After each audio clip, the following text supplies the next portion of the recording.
बार जब गंगा मैया की यात्रा करने जाना था तब भी हम यहाँ पर आए थे। उसी समय उनके दूसरे दिन यात्रा थी, पहले दिन हम यहाँ आकर के गए और गंगा मैया के कुटुंब सहित यात्रा करके आए, तीर्थ करके आए।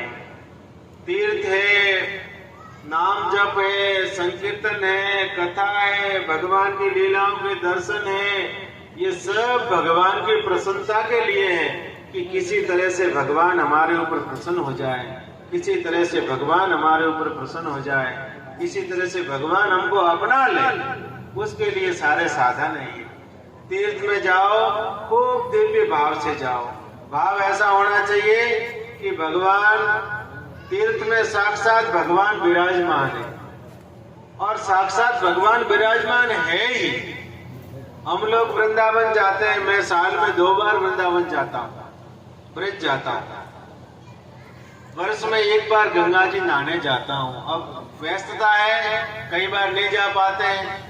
अब इस बार व्यस्तता थी, वृंदावन नहीं जा पाए, वो अलग बात है। प्रयास ये रहता है कि वर्ष में 1 बार तो जाए।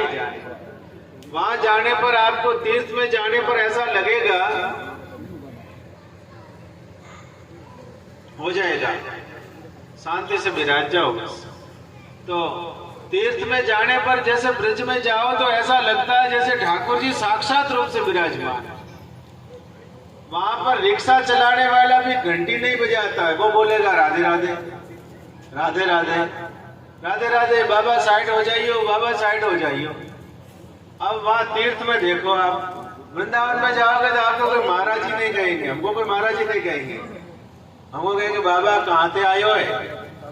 कितना प्रेम है उनका, बाबा कहाँ से आयो है, बाबा तेरा आश्रम कहाँ है, वहां ऐसे बोलेंगे। और ब्रजवासियों का तो क्या कहना, ब्रज में आप जाके कभी देखो, ब्रजवासी तो वहां पर भिक्षा लेने का विधान है, मधुकरी कहते हैं, वहां पे मधुकरी लाने का विधान है। हमारे यहाँ तो मधुकरी में लोग समझते ही नहीं है। वहां पर माता बहनें पहले से भोजन बना के रखती है और वो इस भाव से रखती है कि आज कोई न कोई महात्मा आएंगे जो उनको मैं भिक्षा दूंगी। तो वहां पर मैंने कहा हम भी कभी मांगने गए नहीं मधुकरी, आज मधुकरी मांगने जाते हैं, कभी मन में ऐसा न रहे कि हमने मांगा नहीं। अब यहाँ तो कोई मांगने देता नहीं है, मांगने जाते नहीं घर घर, और वहाँ पद्मेड़ा रहे, वहाँ भी कोई ऐसा अवसर नहीं मिला कि भिक्षा मांगने जाए। तो एक और महात्मा थे, हम दोनों मधुकरी मांगने गए और वहाँ जाके महात्मा ऐसे नहीं कहते भिक्षा दे दो, वो कहते ला भैया रोटी दे।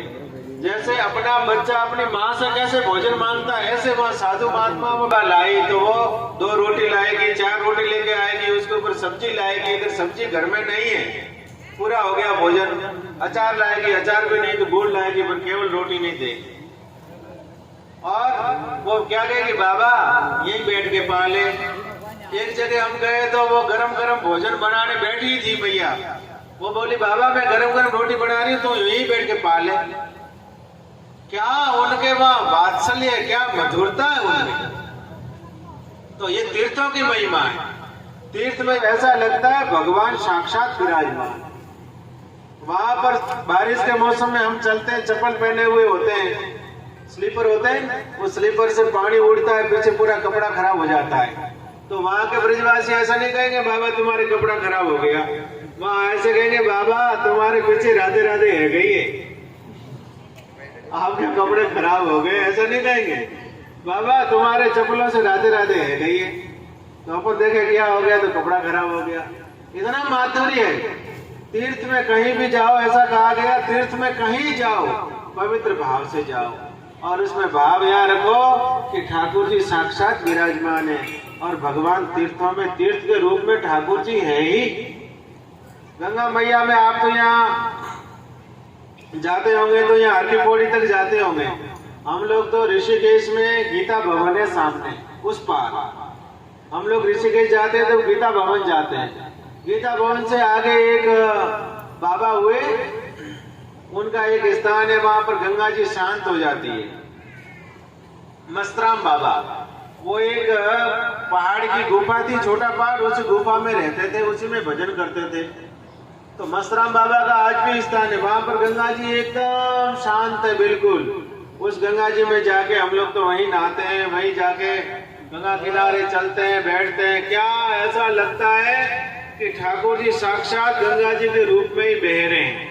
ऐसा भागवत जी में महिमा है, गंगा जी की महिमा बताई, उसमें कहा है कि भगवान ही द्रवीभूत होकर के हमारे जीवों के कल्याण के लिए वो साक्षात बह रहे हैं। अब उसमें कोई तो कहे मुझे तो, अब गंगा किनारे रहने वाले लोग प्रतिदिन गंगा स्नान नहीं करते, गंगा किनारे रहने वाले लोग प्रतिदिन गंगा जी का पान ही नहीं करते, दर्शन तो सहज हो जाते होंगे पर गंगा स्नान पान नहीं करते, क्योंकि वो किनारे रहते हैं, गंगा जी उनको सुलभ है, इसलिए गंगा जी का महत्व नहीं है। हम लोग यहाँ से दूर से जाते हैं, पर दूर हो कि निकट हो, पर गंगा जी का महत्व तो वैसा ही रहना चाहिए। जब मैं पथमढ़ा से मुझे मन में आया कि मुझे भजन करना चाहिए एक तरफ जाके, तो मैंने बड़े महाराज जी को कहा मुझे साधना करनी है। तो महाराज जी ने कहा तुम साधना कहाँ करोगे? मैंने गंगा किनारे रहूंगा। मेरे मन में ऐसा भाव था अगर मैं सामाजिक कार्य में न लगा होता तो मेरे मन में ऐसा भाव था कि गंगा किनारे एक छोटी कुटिया बना लेंगे। खूब सारी कुटिया बनी हुई वहां पर बाबा काली कमले वालों की कुटिया मिलती है, और वो इसलिए मिलती है केवल भजन करने के लिए मिलती है। जब तक आप रहोगे तो आपको रोटी सब्जी भी मिलेगी और भजन करने के लिए कुटिया मिलेगी, सामने गंगा जी, नहाओ धो आराम से भजन करो।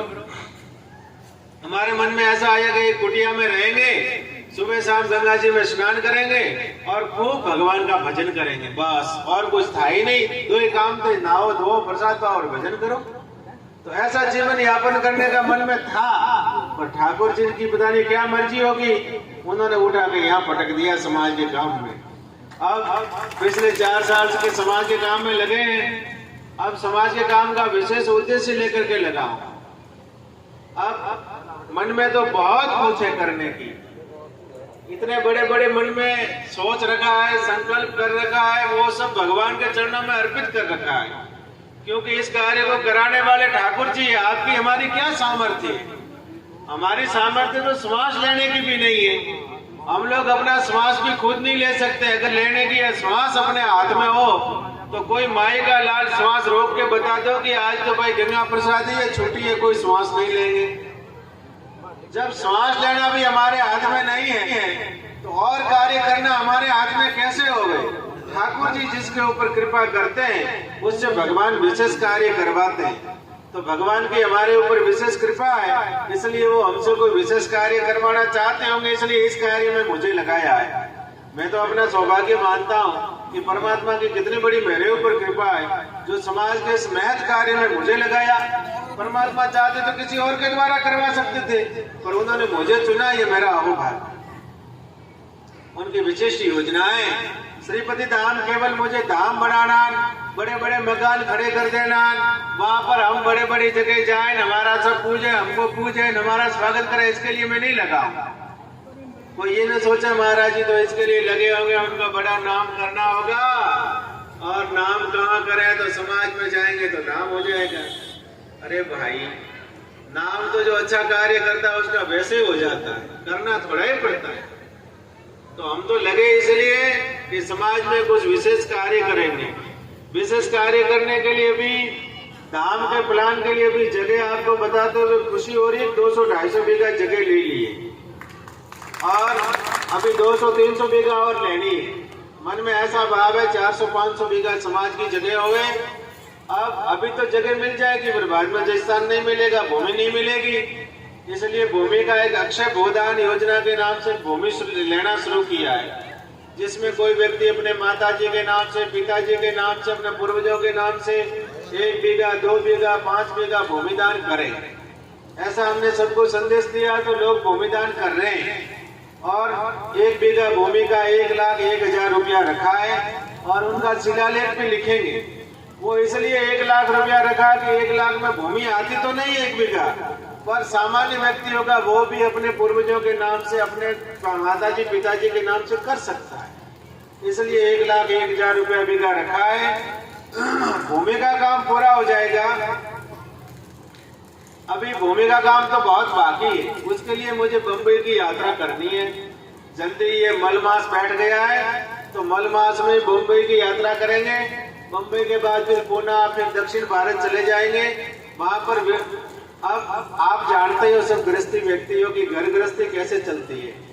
जैसे घर गृहस्थी चलाने में कठिनाई आती है, उससे कई गुना अधिक कठिनाई संस्था चलाने में आती है। सबके लिए धन की जरूरत पड़ती है। बिना धन कोई काम भी नहीं होता, पर सब कुछ धन नहीं होता। कोई ये समझे कि सब कुछ रुपयों से हो जाएगा, सब कुछ रुपयों से नहीं, पर बिना रुपया तो कोई काम भी तो नहीं होता। इसलिए उस संस्था को आगे भविष्य में चलाने के लिए एक बार तो भूमि का काम करेंगे, जमीन ले लेंगे। जब जगह का काम पूरा हो जाएगा, उसी काल में एक बड़ा शिलान्यास समारोह रखने का भाव है। विशिष्ट प्रोजेक्ट पूरा बढ़ा दिया है, प्रोजेक्ट लेके समाज के बीच में जा रहे हैं। अभी प्रवास में जाएंगे तो सारा प्रोजेक्ट लेके जाएंगे, और उसी काल में साल डेढ़ साल बाद में एक शिलान्यास समारोह रखने का विचार है, बड़े भाव बड़े स्तर पे, जिसे कल्पना ऐसी है कि 2-5 लाख लोग इकट्ठे हो गए समाज के, और उस शिलान्यास समारोह में सारी व्यवस्थाएं हो जाएगी। निर्माण की भी सभी लोग संकल्प कर लेंगे, घोषणा हो जाएगी, सब हो जाएगी। उस शिलान्यास समारोह से पहले गांव-गांव यात्रा करने का मन में भाव है। अभी बाड़मेर में चल रही थी यात्रा, कोरोना आ गया, रुक गई, कि पहले गांव-गांव की यात्रा करनी है। एक बार शहरों की यात्रा हो जाए तो वहां से कुछ आर्थिक व्यवस्था हो जाएगी। शहरों की यात्रा के बाद में फिर आराम से गांवों की यात्रा करेंगे, जिसमें प्रत्येक गांव में जाना है। आज यहाँ पूरा परगना विराजमान है, अपने हर एक तहसील में जाएंगे, और उसमें व्यवस्था क्या करनी, सामान्य रूप से पूरा गांव विराज जाए, माता बहने भाई बंधु बड़े बुजुर्ग सभी विराज जाओ। हम 2 बातें कह देंगे, आपकी बात सुन लेंगे और हम दूसरे गांव में निकल जाएंगे। तो उससे क्या होगा, एक जन जागृति आएगी। जन जागृति से जो कार्य हम बड़े बड़े आयोजनों से नहीं कर सकते, वो कार्य जन जागृति से होते हैं। क्योंकि कोई भी कार्य करना हो तो सबसे पहले जन जागृति चाहिए। अगर जन जागृति हो तो ही हम काम कर सकते, नहीं तो कर ही नहीं सकते। इसलिए सब काम करने, इस कार्यों को करने के लिए सब योजना से चलना है। उसमें आप सबका मुझे साथ चाहिए, आप सबका मुझे तन से मन से धन से साथ चाहिए।